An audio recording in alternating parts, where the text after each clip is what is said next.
Okay, so today is going to be actually a pretty cool sort of ambitious lecture. It's about something called the Lovasz local lemma, which if you're coming from math world, you might have heard of. So skip all this. Is all in the past, all in the past, all in the past, all in the past. Last time we did, I guess, error correcting codes. Had nothing to do with today. Okay, so uh, okay, we'll go back to SAT. We've done SAT several times. So, you have some formula and you want to see if it's satisfiable. It's a canonical kind of NP complete problem. And we've talked about some approximation algorithms and stuff. Today we're going to talk about certain conditions under which it's satisfiable. Okay. So let's say you're doing k-sat. So every clause has at least k variables, or to say exactly k for sake of discussion. And for just one kind of simple example, suppose the number of clauses was less than 2 to the k. Okay. And now let's just walk through what a random assignment would do. Okay, so say, okay, so you have a number of clauses that's at most 2 to the k. And there's k variables for every clause. Okay, so now if I want to bound, what are the odds that this thing's false? I really want to know what it's true, but it's easier to do false. Okay, so I want to say, what are the odds that I get the formula wrong somewhere? What might be a first step?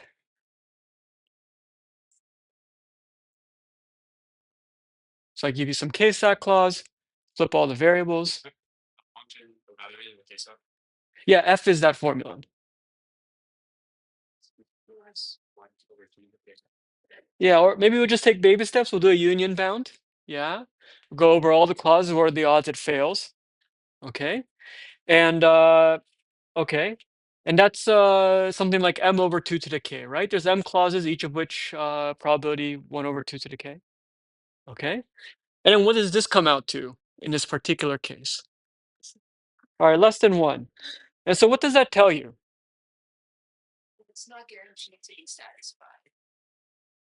That's true. Your random assignment might not have worked. Yes, that's true. But it tells you something more than that. Just the fact that it's less than 1. It could have been true. So in particular, f is satisfiable. Okay, so this is a kind of a simple case, but when the number of clauses is dominated by 2 to the k, which kind of represents sort of the odds of getting one clause right, just the union bound tells you it's already satisfiable. So there's some cases where it's kind of obviously satisfiable. Now, when m is bigger than 2 to the k, then this union bound argument, a very straightforward thing, is not strong enough. Okay, so today is about a certain criteria that goes beyond this. Okay. All right, so here's a very simple algorithm proposed by Robin. Actually, it might have been proposed earlier, but anyway, analyzed by someone named Robin Moser in 2009. And he was roughly your age, so he was a graduate student when he did this. Okay, so this is an algorithm for k-sat. So, and it's very intuitive. So you first start with a random assignment. Okay, and of course you might not get all of them right. So while there's an unsatisfied clause C, I left it blank because you might guess what's a reasonable thing to try to do. So your goal is to eventually get to a satisfied formula. But at some point in the middle, there may be some unsatisfied clauses, right? All right, so you grab it, yeah. Pick a random one of the variables in it. You could pick maybe one variable inside and flip it. What's another alternative? Set one of the variables. Oh, you can maybe deterministically fix it, I guess. Sorry? Or you could do all the variables randomly. Yeah, but anyway, but they're all the same idea, right? Kind of let's try to take one clause and try to fix it. Okay. In this case, we are going to do all the variables. Okay, in the clause. And then once you're done, you just return the assignment. Okay. Now it's not at all obvious that this will succeed. And in general, it may not. Okay. But still, it's a very simple algorithm, right? And sort of intuitive. You might code this up or something if you're just trying to do a heuristic. Okay, so all right, so here's maybe the partial theorem. Okay, so let's say you have some k-sat formula and you just do this resampling algorithm. Very simple, right? If there's unsatisfied clause, reflip all those variables, all k of them. Okay. Maybe let me leave the d less than equal blank so you can guess it. So maybe this is important. So what we're going to kind of look at is like sort of the local structure of the formula. So I'll say two clauses intersect if they share at least one variable. Now that might mean like x10 appears here and not x10 appears here. They still intersect. They're still sharing x10 even though they appear with different kind of signs. Okay. And at some level, it's because when you resample this clause, this is kind of how many other clauses it'll touch in some way. Okay. Now, okay. So it's going to say that if each clause say touches at most d other clauses, it's like the neighborhood size or degree or something. And if d is sufficiently small, and I'll let you try to guess what sufficiently small is in a moment, then we're going to show that A, the formula is always satisfiable. And B, the resampling algorithm is going to work. And it's going to resample each clause 1 over d times an expectation. Okay, I guess you don't know what d is yet, but we'll do that in a moment. And what that means is less than 1. So that means you know, the initial assignment will satisfy a lot of clauses and only a subset you'll actually resample. So each clause is actually getting resampled less than once on average. So you only resample a subset. Okay, anyone want to take a guess for d? So it should be some function of k. 2 to the k is a reasonable guess, right? Because that's what we did before. So sort of like if each person had like 2 to the k neighbors, this theorem would sort of be saying like as long as you can take a union bound over each neighborhood, you're okay. It's actually going to be, yeah, sorry. Oh no. So it's going to be not quite 2 to the k, but it's going to be very close. 2 to the k over e, roughly. Okay. So it's almost saying that like if b is small enough that you can take a union bound, you know, up to a constant factor over each clause's neighborhood, then it's going to be, you know, almost like that initial example where you could take union bound over everything. Okay. All right. So this is a pretty strong theorem. Okay. It gives you some criteria for a formula always being satisfiable and a simple algorithm to find it. That's pretty efficient. Okay. Now there's some history and things to point out. So one thing is that this condition that each clause only touches a certain number of other clauses is locally verifiable. Okay, it's a local criterion. So you could have just taken a formula and just checked it yourself. Okay, but it's a local criterion. So for this reason, it's sometimes called the local lemma. And so this initial part, just that F is satisfiable, goes all the way back to the 1970s when it was studied in extremal combinatorics. Okay. And we're about to, I'll show you a more general version in a moment that covers kind of more cases. But for a long time, there was this question of, can we make this into an algorithm? Because this was a really cool theorem by celebrated mathematicians, Lovasz and Erdős.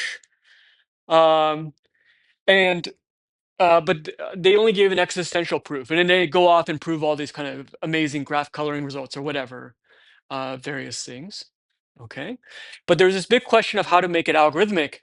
And so that was open until, I mean, relatively recently, maybe, I don't know if you're born before or after this, uh, but you know, this is like after Obama got elected, right? So it's like pretty recent. Um, but this graduate student, Robert Moser, was able to take this existential proof and make it constructive. There was some previous work, um, you know, running up to this where, you know, for D not quite this bound that was already known in the math world, you could do something, do something, do something. But Moser got it all the way up to the type bound. Okay. And his proof was also very creative. We won't do the original proof that he gave, which is actually what was called an entropy compression argument. There's a very nice blog post by Terence Tao, if you want to read it.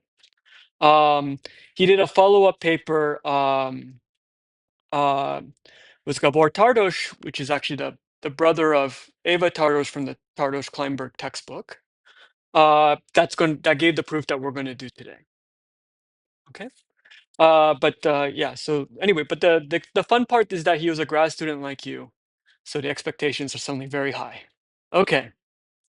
Okay. Well, some of you are omitted, but soon we will expect.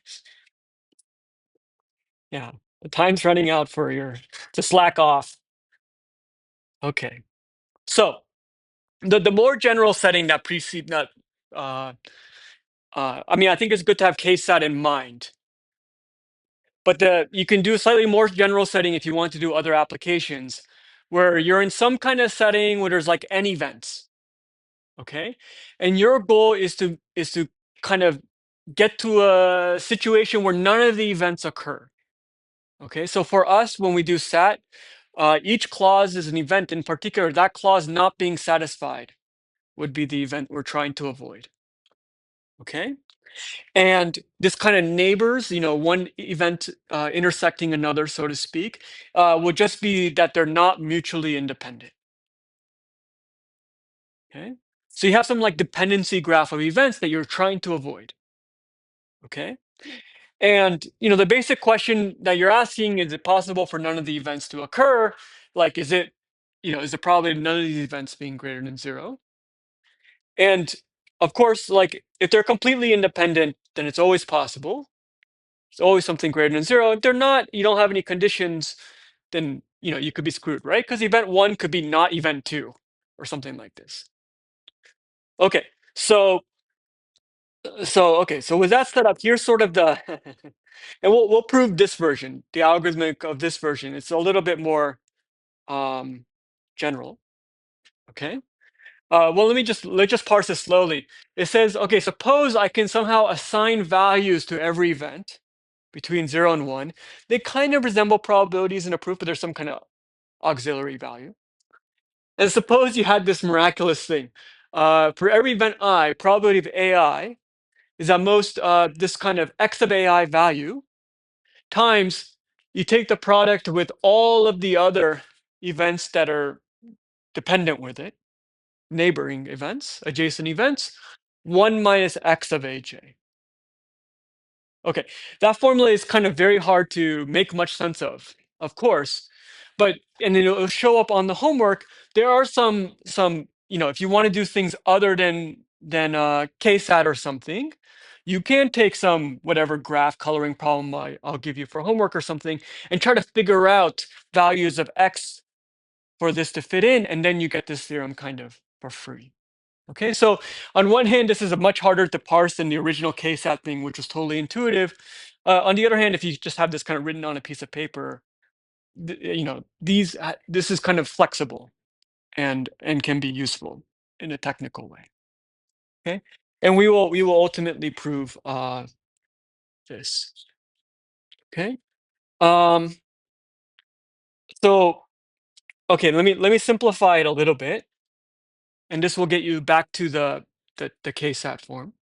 Okay, so let's say that the degree is d again. So every event is independent from all but d other events. Okay, and let's say every event occurs as probability at most p for some fixed p. So that's 1 over 2 to the k for the KSAT.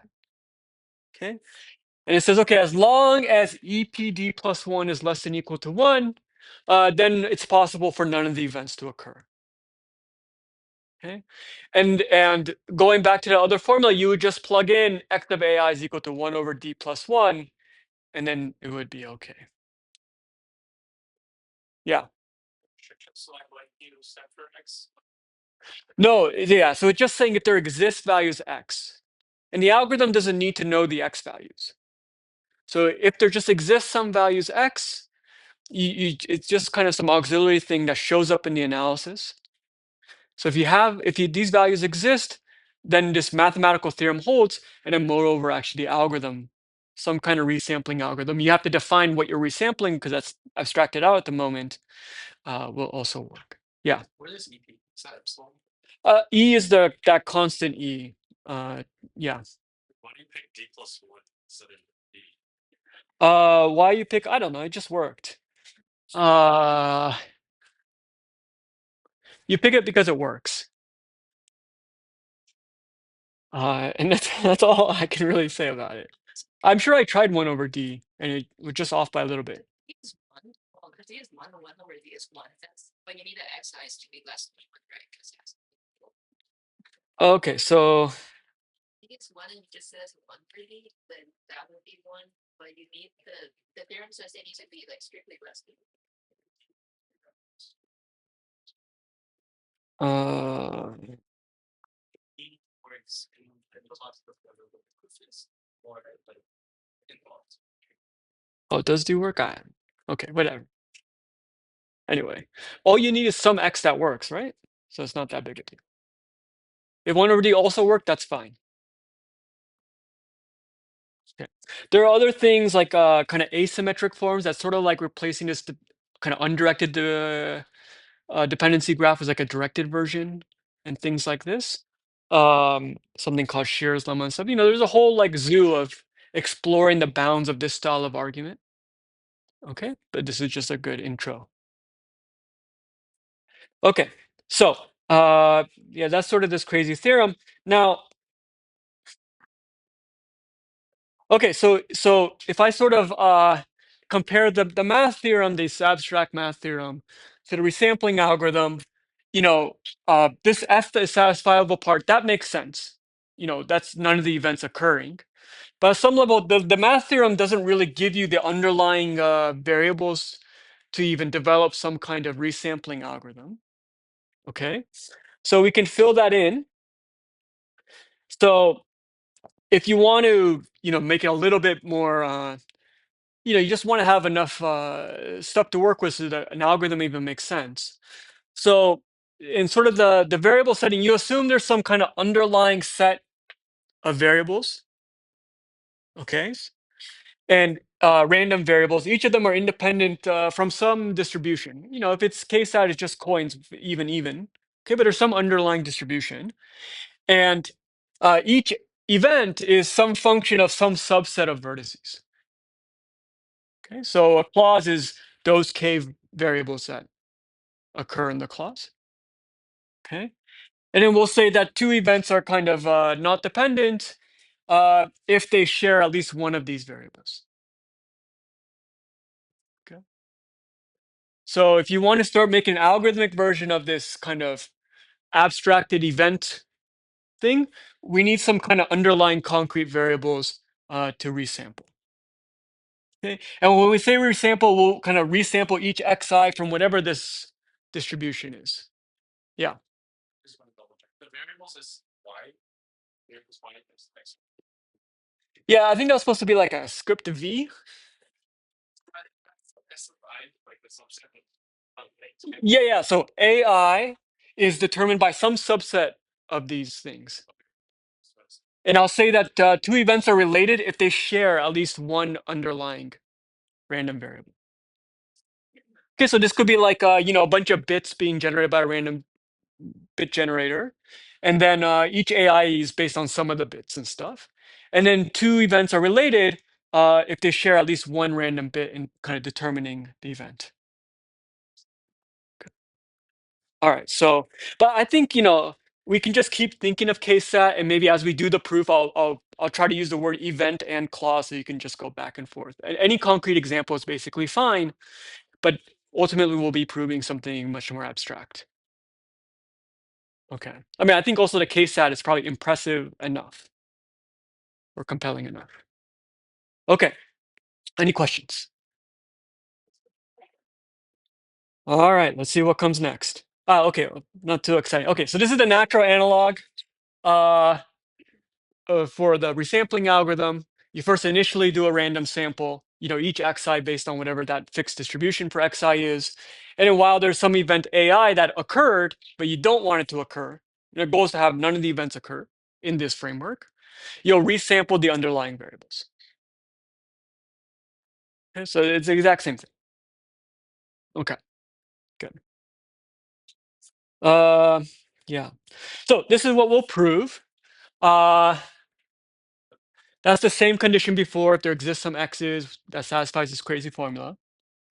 And then we're gonna show that the resampling algorithm will find some kind of configuration or realization of the random variables, so that none of the events occur.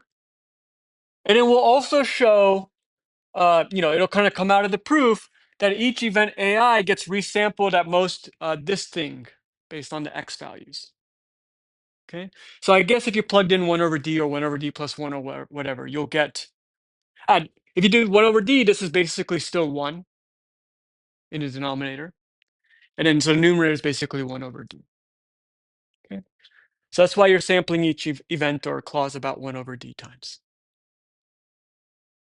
Okay. All right, so that's what we'll prove. Okay, and it's going to be crazy. Crazier than usual. Any questions? Yeah. This max parentheses. Yeah, so well, it's coming from the theorem. It's just saying it's assigning us some kind of numerical value to every event. So it says suppose there exist these values.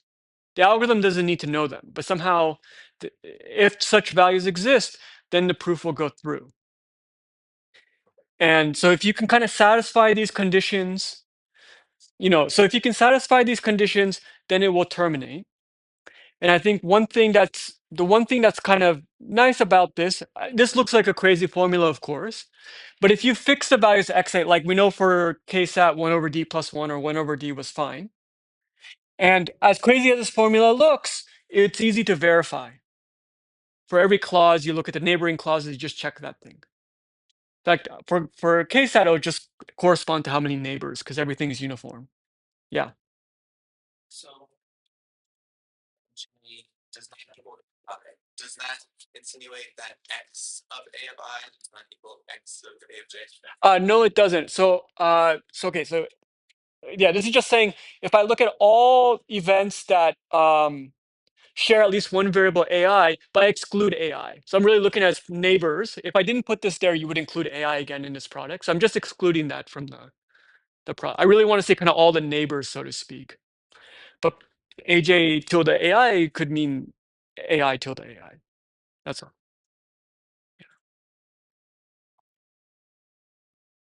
Yeah, even in case that all the X values are the same. So probably in a lot of applications, like they will often be relatively simple like that, at least at the beginning. Okay. All right, let's try to prove this thing. And then let's also note that it's not even clear where to start. So of course, as usual, I will show you the proof. It's all in hindsight, but I think it's worth noting that this stumped us for, 2 to 3 times your lifespan or something, right? So yeah. So maybe keep that in mind, looking back on whatever we end up doing. Okay. All right. So here we go. Okay, so it's going to be like a very clever kind of coupling argument. So at some level, we have this algorithm. It's sort of intuitive, but it's also wild and crazy, right? Because you resample clauses, you find out which clause is not satisfied, you resample that. It's not clear how to really approach it. I mean, as opposed to, I don't know, quick sort divides it in half and clearly making progress at each step or something, right? This one's kind of wild and crazy. So we're going to end up introducing kind of 2 eccentric objects to get a handle on what's going on. Okay. One is a log, where at some level we're going to record all the events that we resample. And we're going to do some crazy counting argument based on this log. And we're also going to do something called a witness tree. Again, this will also be defined at a moment. But at some level it's saying, okay, in iteration 10, I resampled this. But now let me kind of build back the history and figure out why I'm resampling something in iteration 10. Okay. And somehow, yeah, you're going to do this sort of hindsight analysis of the log and then kind of show that like only so many different configurations can happen. Well, anyway, it's still a little, even knowing the proof, it's a little hard to explain the full idea. So it'll be a little, well, you'll feel it and then decide how you feel about it afterwards. Okay. So let me start with this log. Seem to be missing a word, but we're going to record all the events that we resample in chronological order. Okay, so the algorithm, you initially sample all these random variables or variables of the SAT formula. And then the first thing you do is, I don't know, you address event 5 because event 5 occurred. So you resample those underlying variables, you write that down. Then you fix A7 or something. And you write that down in your log.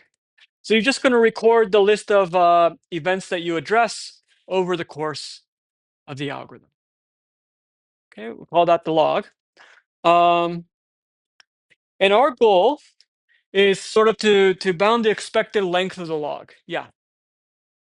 When we do the resampling. We only do one resample. We don't resample until the event's satisfied. Yeah. So should we keep resampling event? So at some level, what we're analyzing is sort of agnostic to your strategy. So you could pick, you could just keep resampling, and that'll still fall under the framework. You could go in alphabetical order, and if you mess another one up, go backwards in some sense, right?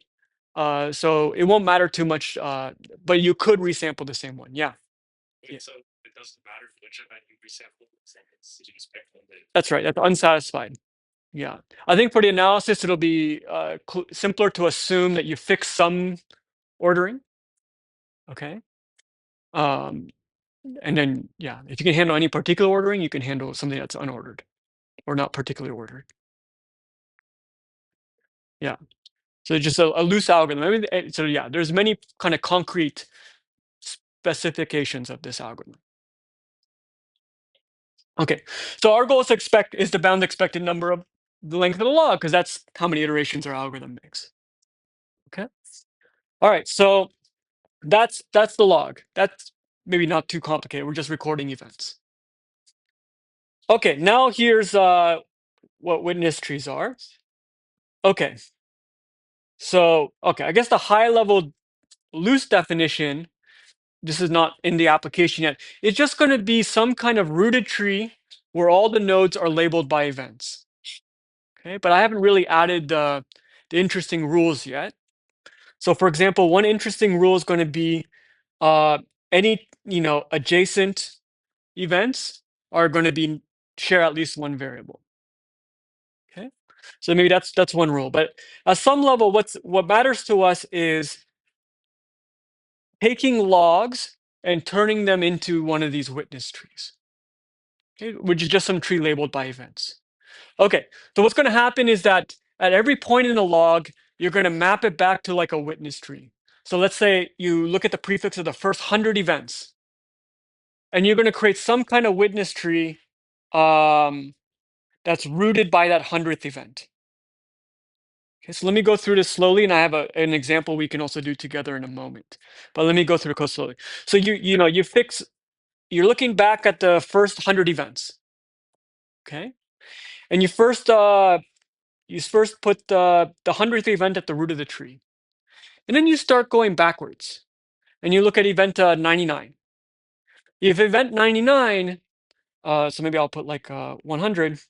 If event 99 is adjacent, is dependent, it shares a variable with that first node, you're going to add it as a child of the tree. Otherwise, you're going to drop it. You're just going to omit it. Yeah, it had nothing to do with number 99. Then you go to number 98 and say, okay, does number 98 have anything to do with anybody in the tree? If not, you skip it. If so, you'll make it a child of the deepest event that it's related to. Okay, so maybe this goes to like AI 98 or something. And then you go to 97. Does it have anything to do with anything in the tree? If so, make it the deepest possible child. Maybe it has nothing there, so you skip it. And then 96, maybe that gets attached here because it's related to 100, but it's not related to 99. That's possible because the overlap could be over different variables. Okay, so you kind of reconstruct this tree in hindsight. And at some level, this is sort of playing like some kind of blame game. At some point, you got to this event here because something was messed up. Well, why was it messed up? There was some initial sampling, but also 99 messed some of the variables up, and 96 messed up some of the variables. Oh, well, why did you 99? Well, at the very least, 98 messed up some of the variables, so on and so forth. So it's still not clear why this is useful, but at some level, it's kind of reconstructing, how did I get here? Why am I sampling at iteration 100? And this will not necessarily include all the events in the log, because not all events may be part of this story. Okay. This is a K-variation for This can, yeah, have arbitrarily many children. I guess it's at most D area if there's D neighbors, because this guy can get all D neighbors underneath, and then if another neighbor reoccurs, it should at least go underneath itself in the second, because it would at least, that makes, yeah, yeah, a little bit. I-98 and I-96 are related. So if 98 and 96 were related, no, I would have put it underneath here instead. So I just always put it under the lowest related event. Does that guarantee that we'll have a tree because we're always pulling evidence? Right. Yeah, I think you're guaranteed a tree just because you're only adding children. And you just add one parent edge. So yeah, that itself. So okay, so what's kind of going? It's some kind of particular serialization scheme. Okay, and then we're going to do some like wild and crazy combinatorial arguments that kind of look at just this. Okay, so what are we doing? We're taking an algorithm that is very dynamic. It could do lots of different things, and we're coming up with some explicit representations of it. This log, this witness tree, stuff like this, right? And at some level, that's captures some of what's going on in the algorithm. There may be kind of some other information lost, but at least it's concrete, and we're going to analyze these objects in particular. We're going to show, oh, certain witness trees can only occur so often and stuff. And I can start summing things up and things like this. Okay, but I think this initial part is very creative to even figure out how to get this crazy algorithm down on paper. I mean, the transcript of this crazy algorithm down in paper in some kind of way. Okay. Again, we haven't really used it yet, so it's a little unmotivated, but that's where we're headed. Okay. Good. All right. So I give an example here. So let's say this is a log, first, second, third, fourth, fifth, sixth event, and we want to make a witness tree, right? So this one will go at the root. Okay.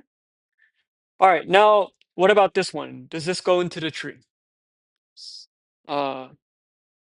Yeah. So this one they share x2. So I'll make it a child. Okay. All right. How about this one? So we're working backwards through the log. Okay, this one shares x1, so, and not the other one, right? So I think it goes child of the root. Correct me if I make a mistake. All right, how about this one? So this one we skip. And how about this one? Where does it go? Either one is fine. Okay, and then what about this? So this one has to go underneath this. Okay, that was to show there's a little bit of arbitrariness, right? Because if we had moved that first one over here instead, it would have gone like that. Okay. All right, but there's still, I can associate a witness tree to every prefix in the log. Okay. All right, good, good. All right, so let's start making some simple observations about the witness tree. Okay, so here's one. Let's say I make some witness tree for the first 100 events, and then suppose I have, you know, 2 points in time. So maybe this is 100, and maybe this is like number 25. This is number 50, and suppose the 25th event was related to the 50th event. Okay. So as wild and crazy as this witness tree construction is, you know, if the event 50 is in the tree, then by the time you get to event 25, at the very least, it's neighbors with event 50. Okay. So event 25 will also be in the tree, and its depth will be lower because 25 will choose whatever's the lowest depth thing and make it a child, which has to be at least as low as that number 51. Okay. Not too complicated, but it's a handle on what's going on. Okay, good. So that's one observation. All right. Here's another one. I want to claim that every prefix in the log induces a different witness tree. Okay, so no witness tree is going to appear twice. Okay. All right, so let's try to prove this. This is actually not so hard, but at least it's a nice basic thing to get down, right? Okay, yeah. Oh, do you anyone want to guess or? Oh well, an event can occur multiple times in a log. But the interesting case is when they're the same. So if the roots are different, they're definitely witness trees. right? So let's focus on a case where that same event occurs twice in the tree. Yeah, so the log might look something like this. These two events are the same, but this one comes before this one. Right? Yeah. In this case, yeah, I guess because AIK is equal to AIK. Uh-huh. So then the later one will always be taller than the first one. Yeah, so okay, the second one will always be bigger. Let me just make this a little bit more explicit.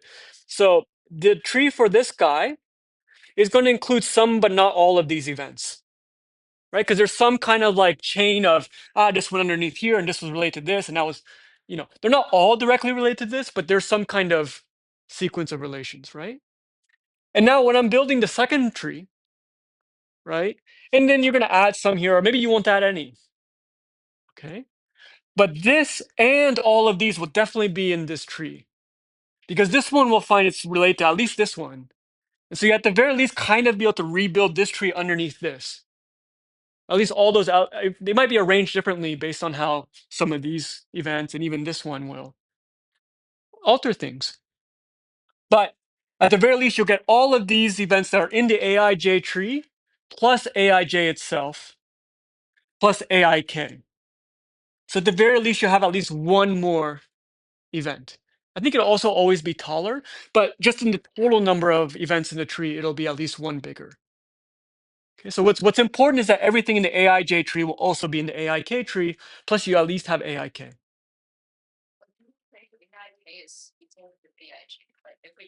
The labels are equal. But every entry in the log becomes a node in the tree.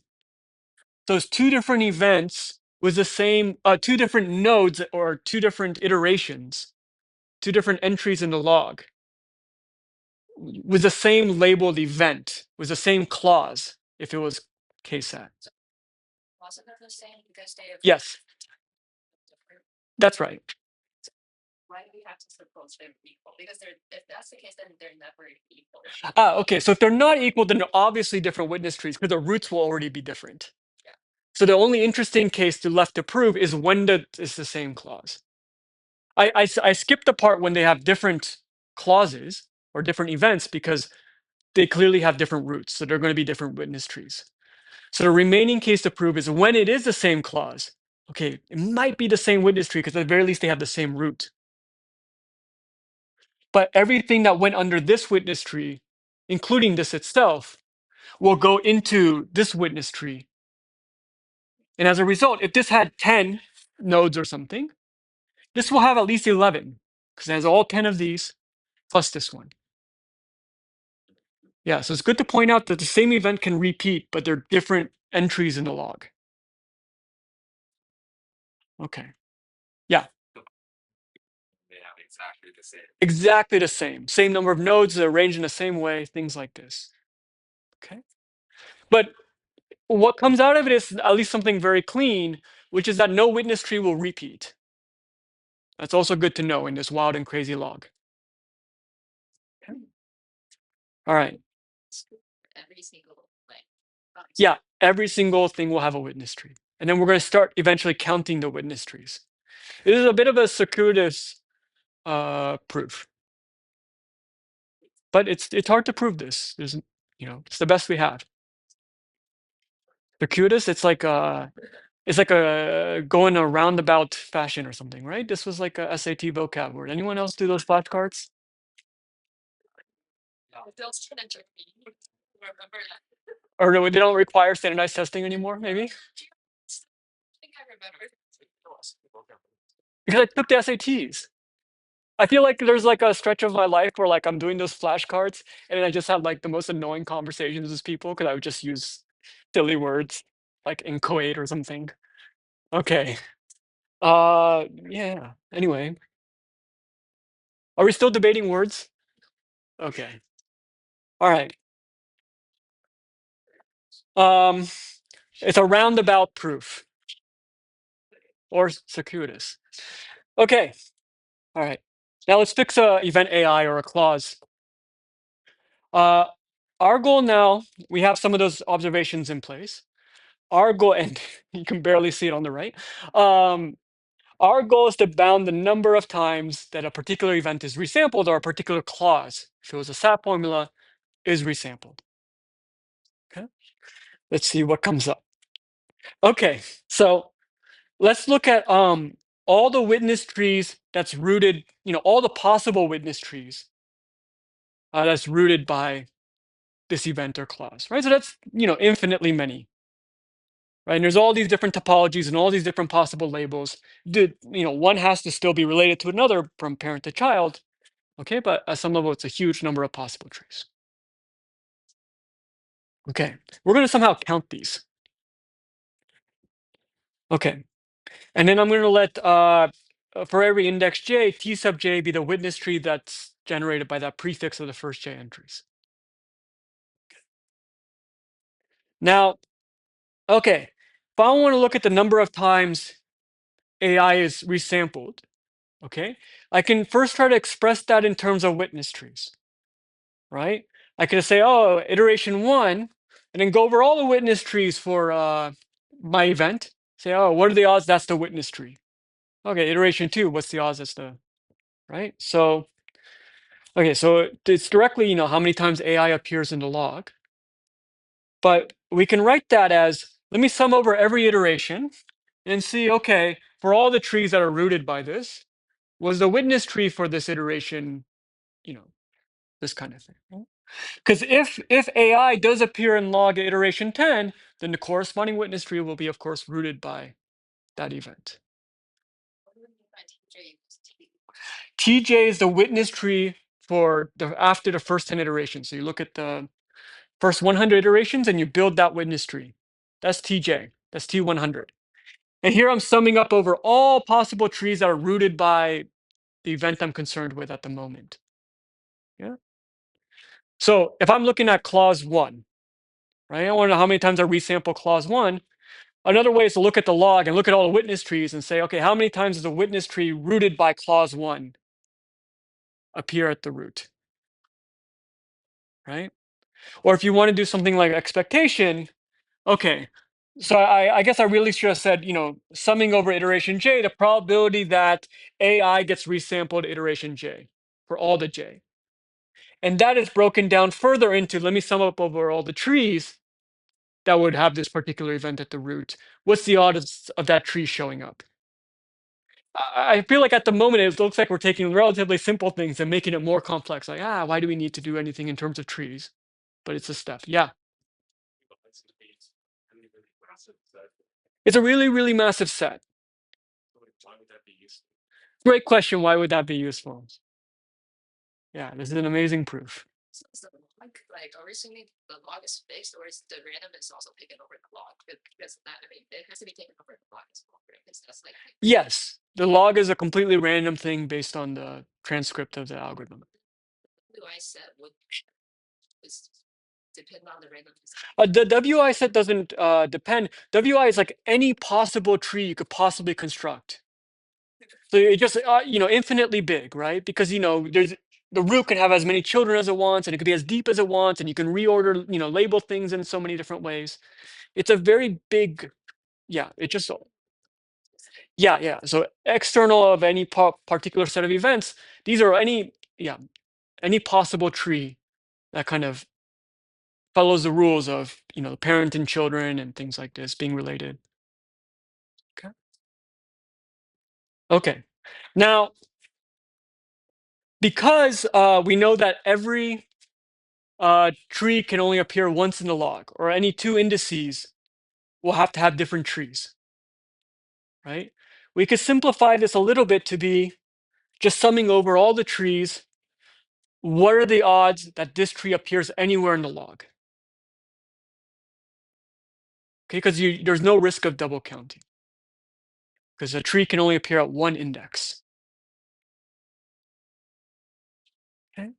So now if I can just start analyzing, okay, for a particular tree, what are the odds that it appears in the log? And if I can get that to sum up to something small, we're in good shape. Okay, so I agree, like up here, what the hell are we doing? WI is a big set. There's still some sense of what the hell we're doing, but at least we got rid of one sum. And we also kind of got rid of some we got rid of the iterations to some extent, right?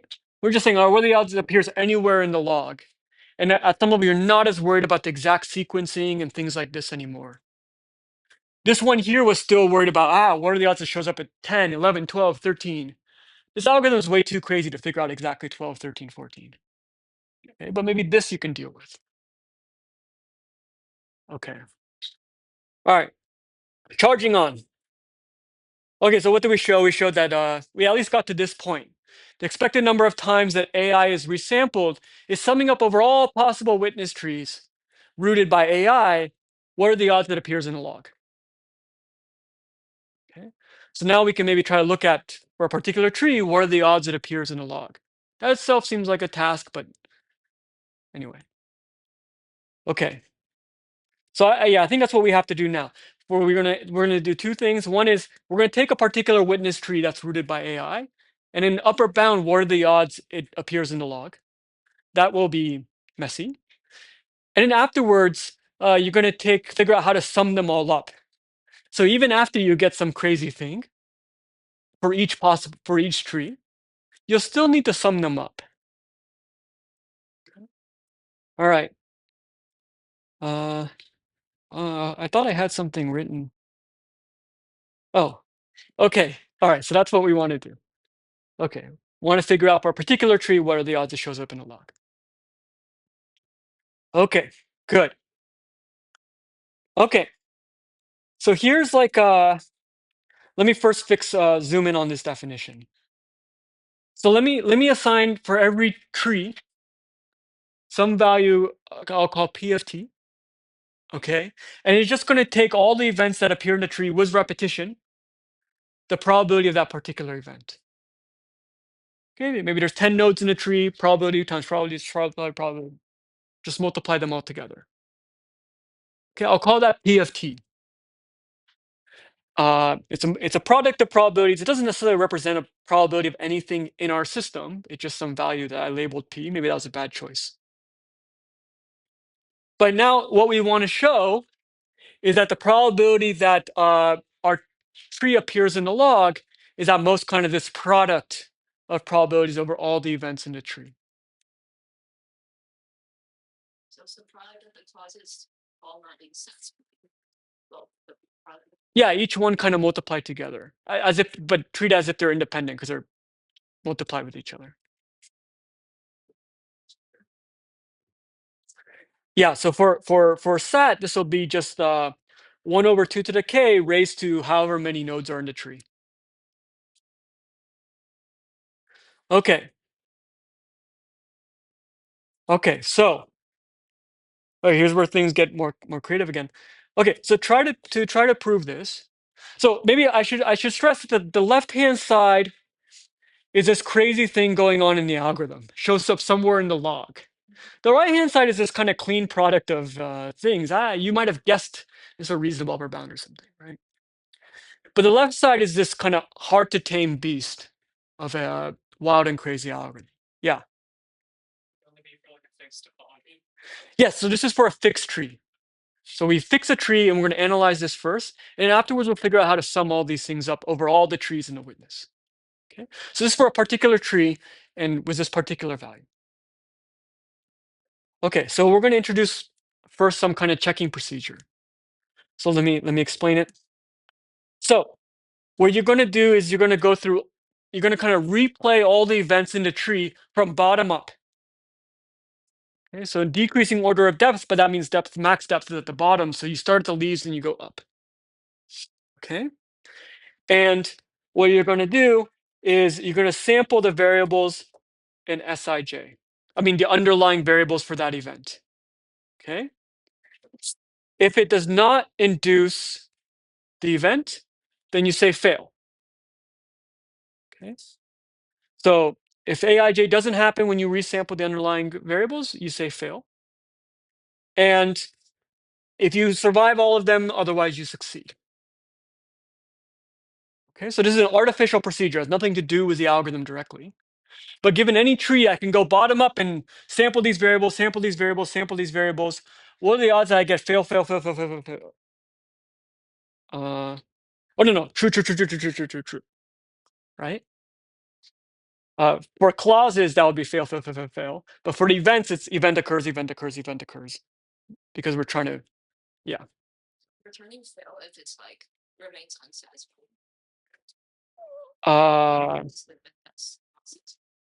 Yeah, we return fail if any of those events don't occur, which in terms of clauses means one of those clauses gets satisfied, because the event you're trying to avoid is not satisfying the clause. It's a little annoying, but that's sort of the convention. Okay, and I think the thing you can already see quickly is that the probability that check T succeeds, what is this?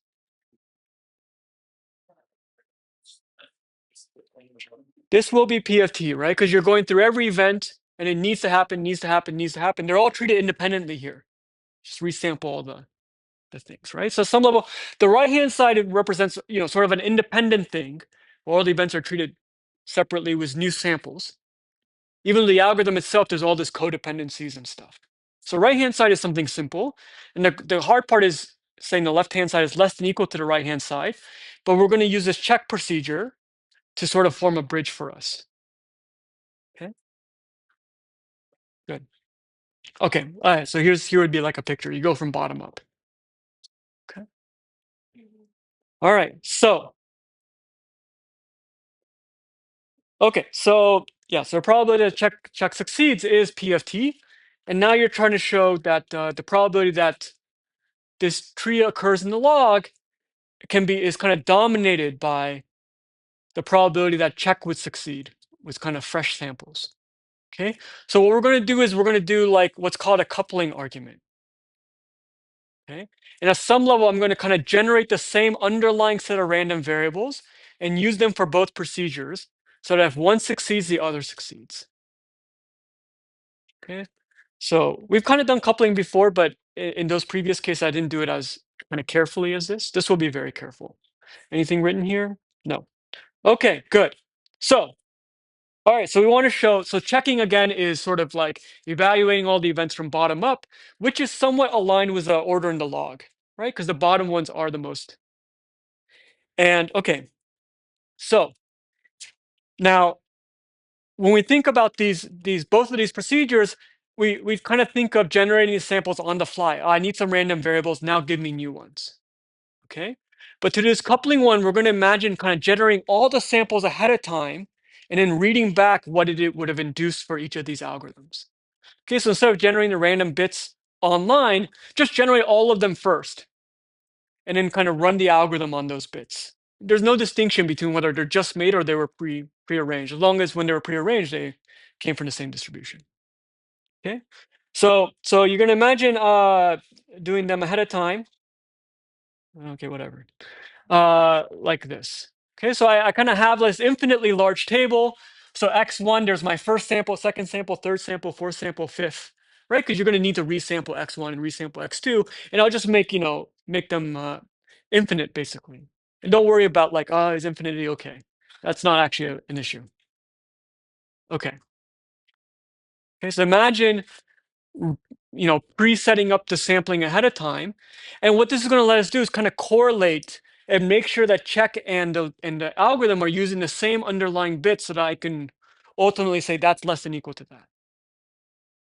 Okay. All right. So, okay.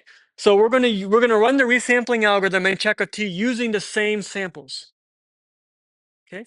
Now check of T is clean because it's only sticking to the tree, which is kind of built in hindsight. It's only sticking to the exact events. And the log is some kind of function of other events that aren't even in a tree and lots of different stuff out there, right? So, okay, now the claim is that if the log induces T, it generates that tree, witness tree, then with these particular samples, then check T will also succeed. Okay, so whenever this table will create this tree T anywhere in the log, I claim that if check was using the same underlying randomness, it would have succeeded. Okay, so for any particular set of random bits, if this succeeds, that succeeds, and so that'll give you that probability is less than or equal to that probability. Okay, because that probability is just over the underlying random bits. Okay, make sense? All right, so good. So let's say that the log has certain events, right? Not all these events are in the tree, and it's a random, right? And each of these events maps to some sample subset of variables. Okay, so like the first event may use like these samples. The second event may use these samples, something like this, right? Okay, so right, maybe I'll something like this. Okay, so hopefully something's written. Okay. Now let's say that T has labels AJ1, AJ2, AJ3 in decreasing depth. Okay. So, okay. So what I want to do, okay, so this occurred somewhere in the log, right? And I want each AJK to use the same sample of the underlying variables that induced AJK and force it to appear in the log. Okay.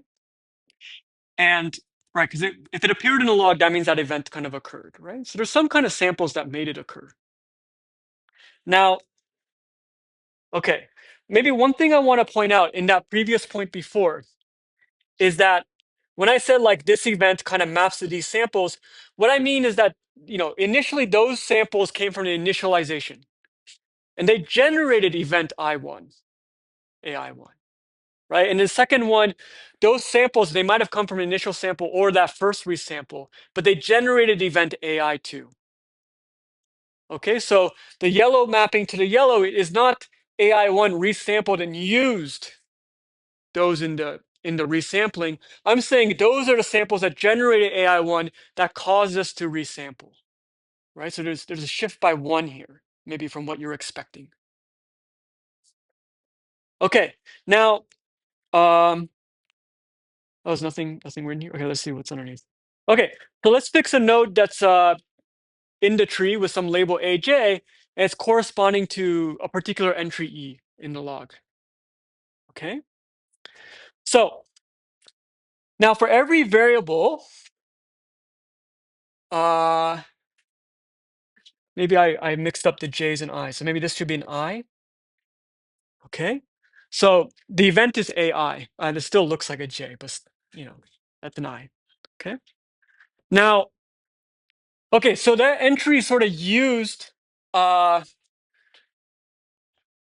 H sample of XJ, right? Because XJ gets sampled various times over the course of the algorithm.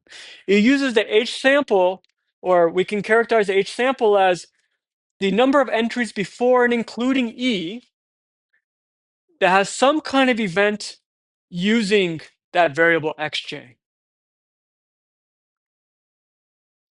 Okay, so in other words, what we're going to do a really like fine-grained mapping for each event in the log, exactly, and then for each of the underlying variables for that event, exactly which sample did we use? To use the first, second, third? Well, I can see in the log how many other events use the same variable, and that'll tell me which sample I'm using. Okay. But now what about in the tree? In the tree, you're also going from bottom up or something, right? So anyone who's using that same variable in the tree as that node, where would it have to be in the tree relative to the node? Lower depth. Because I always went into the lowest possible depth for anything that's overlapping that shares a variable, and here we're looking at things that have the variable xj, so they have to go below. Okay, so is there nothing below? Okay, that's fine. So even in that node, let's see if it's on the next slide. It is. Okay, great. Okay, so the key point is that's the exact same as the case for that node. Okay, so if it uses the 10th sample for xj, then there's going to be exactly 10 nodes, or maybe exactly 9 nodes, strictly lower in the tree, and none of them are ever equal. I mean 9 nodes lower in the tree that uses the first 9 samples in the check procedure, because check is going bottom up. Okay. So then what happens is that your nodes in the tree are getting mapped to the exact same samples as the corresponding entries in the log. Even though the log is kind of somewhat bigger, right? There's events in the log that aren't in the tree and things like this. But as far as kind of being able to map the underlying sampled variables, they'll kind of be consistent. Okay. So you put that together. And so if the event occurred in the log, you're going to use the exact same samples for every variable that put it in the log when you do check T in your processing and in check T. So check T will also pass for that node because it's using the same samples that we know generated that event. Okay, so it's this crazy coupling argument where you generate all these samples ahead of time, and you have to be very careful to make sure that you're going to use the same samples for check T as the algorithm did when generating the log, so that every time something appears in the log, you also can guarantee the node will get passed in check T. Okay. Yeah. Yeah, so if we go back to the check T algorithm, it's processing every event in order, and it samples variables. And if the event does not occur, then you fail. So pass means the event does occur. So you want to go through all the events in the tree, and you want all the events to occur. Okay. And the nice thing about check T is easy to bound, right? It's that P of T because it's just all the events independently multiplied together. In the log, it doesn't feel independent at all because everything's mixed up and screwed up, but we can still couple it. Okay. And it may not be exact. That's why we have this less than equal to. Okay, but we showed if one happens, then the other happens. So you still at least get the less than equal to. So you can upper bound by this much cleaner product of probabilities. Okay. All right, we're doing okay. It's a wild goose chase, but we're making progress. All right. Is that okay? Okay, so this looks like a slide we've already seen. Okay, yeah, okay, so that's what we proved. We showed that if the log induces the tree, then check T will also succeed for any given table, and then the probabilistic statement follows because you randomly sample a table. Yeah. Wait, I said it was center equal to, like, where could it possibly be less?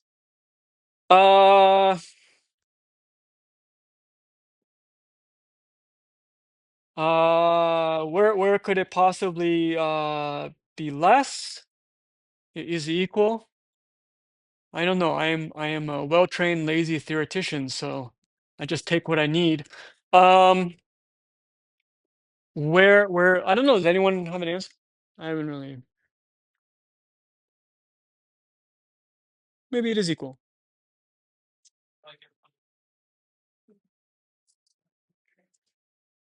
Oh, I think it could be less than equal because, well, oh, wait, at least one thing to be careful about is, for example, the tree was not unique and things like this. So maybe one has to be a little careful. I don't know. Okay. You file that away as maybe, and I don't care. Okay. Okay, so we got through this claim, right? I mean, the left-hand side is this crazy statement. What are the odds that this particular tree appears in the log, where the log, reflects some crazy algorithm? The right-hand side is actually something that's quite clear. So we made some progress. And okay. Okay, so like I said, we can bound for every tree the odds of it showing up, but now we still need to sum over all the trees. And here's where some of the x's will come in, which we haven't used up to this point. So this claim is that I can sum up over all these trees, which, as noted, was a big number or infinite number. And you'll get xa over 1 minus xai. I guess this is for a fixed event a. Before I wrote ai, I forgot the I subscript. Okay. And then we'll be done. Okay. Okay, so let's do this crazy thing. All right. Good. Oh, I should have had you guess. All right. Well, we're going to use Galton-Watson trees. I don't know if you would have guessed it. Um, one person asserts they would not have guessed it. Okay. All right. So we're going to use Galton-Watson trees.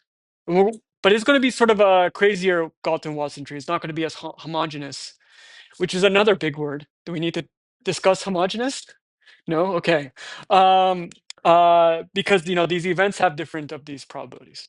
Okay. So you're going to start with a root with AI. Okay. And now that's your first round. Now in round two, you're going to take each of those nodes from the previous round. So originally that's just a root. And for every related event, okay, aka I think that also includes the event itself. You're going to create a child of that node with probability xak. Okay, so different children are going to occur with different probabilities this time. Okay, but otherwise it's still like this tree process. Each node has its own kind of possible set of children, and some sample gets generated. And so x's will act as the probabilities for this process. All right, so good. Now, for a fixed tree, witness tree, I'm going to let Q sub t be the probability that this Galton-Watson tree process generates that tree in particular.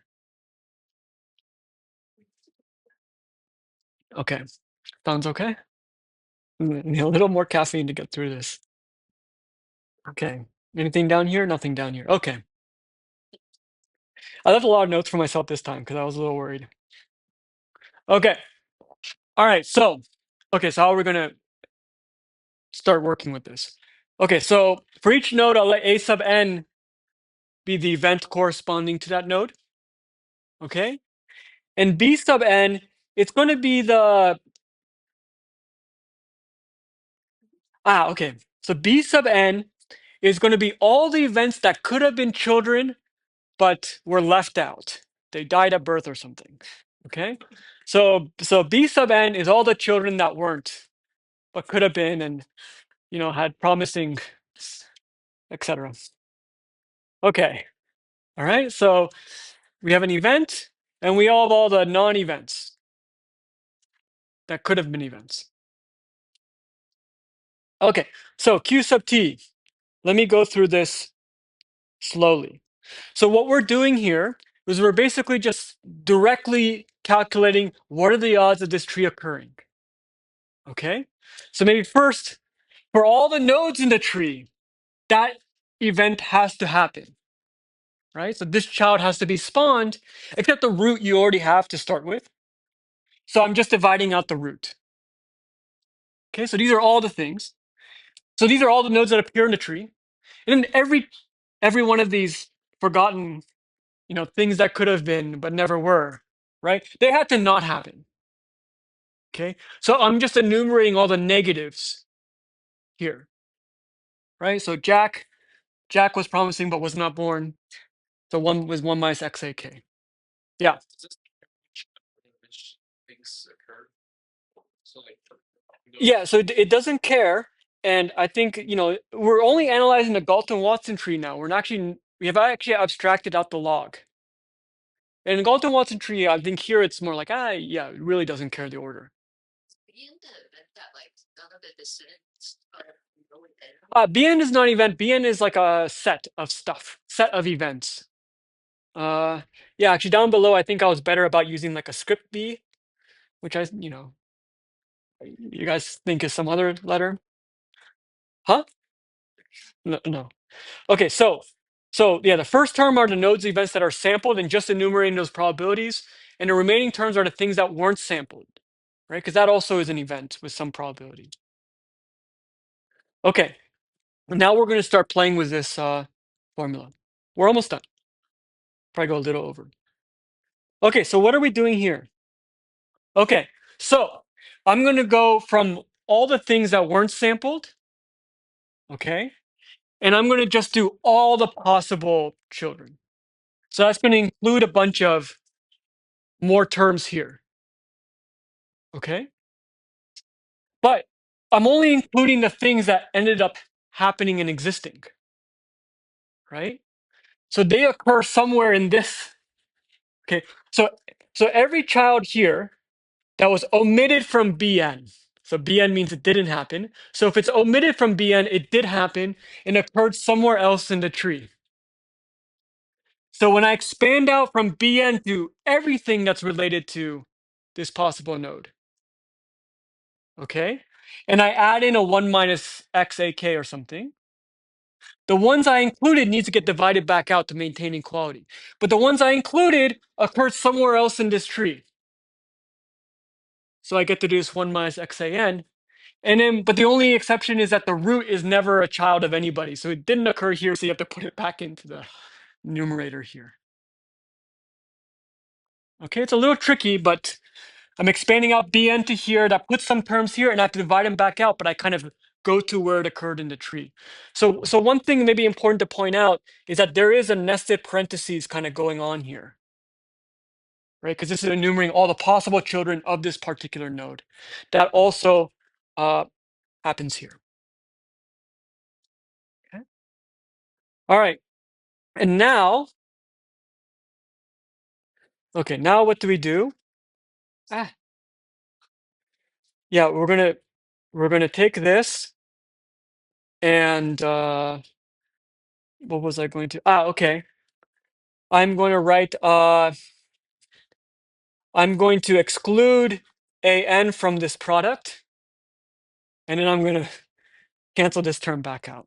I guess maybe I could have jumped there to begin with, but I thought it would be easier to break into 2 steps. Okay. So now I'm going to kind of only exclude itself because in the tree, okay, something like this. Okay. So as a result, if you put everything together, this will go fast because everything's prearranged. You get ultimately this crazy expression. Okay. But you might find that this part here looks like this very small theorem part over here, right? That crazy condition that we started with. And we haven't used that yet. Okay. Well, that's part of your promise. These things hold, so we get to use it. But this is where we're going to integrate it. So, all right, PFT is less than equal to this thing, right? And that's just equal to this. That also looks a lot like the thing in the theorem. Okay. Now, what is this equal to in terms of QT? Something like this, right? So this mumbo jumbo is up on the right, and so I'm just flipping things over. Okay. Okay. So now we have this, and now we just want to sum things up, and then there's going to be a punchline for you guys to guess. Okay. So it's like this, right? Okay. And this is at most, and why? So I'm just plugging in, I'm summing up over all the t's. We did a lot of math to get here. It went a little quick at the end because of time, but it wasn't too crazy. It was just canceling things out and stuff and being careful. Yeah. Yeah, so what can we say about the sum of QTs? Okay. So it's less than equal to 1 because they're the probability of that tree being generated by the Galton-Watson process. The Galton-Watson process can only generate one tree. So the sum of QTs, even though that family of trees is infinite, will still add up to at most 1. So is it equal to 1? Yeah, it probably equals to 1. Okay. And then you're left with this xai minus 1 of minus xai. And that's actually the last piece of our proof. Okay. There's a lot to get here. Number of times AI sampled is a number of times summing up over all the possible trees with that root. What are the odds it shows up in the log? The odds of a particular tree showing up in the log is this PFT thing. And if you sum up all these probabilities, you can relate it to this Galton-Watson process as you get some kind of XA minus 1 minus XI times the sum of QTs. where QTs are coming from the Galton-Watson process, that's at most 1. So ultimately, we got this thing is less than equal to this thing. That's the number of times AI gets sampled. Okay, that's the proof. Yeah, that's it. We're only a few minutes over. In fact, we start a few minutes late, so it's perfect. All right, thank you.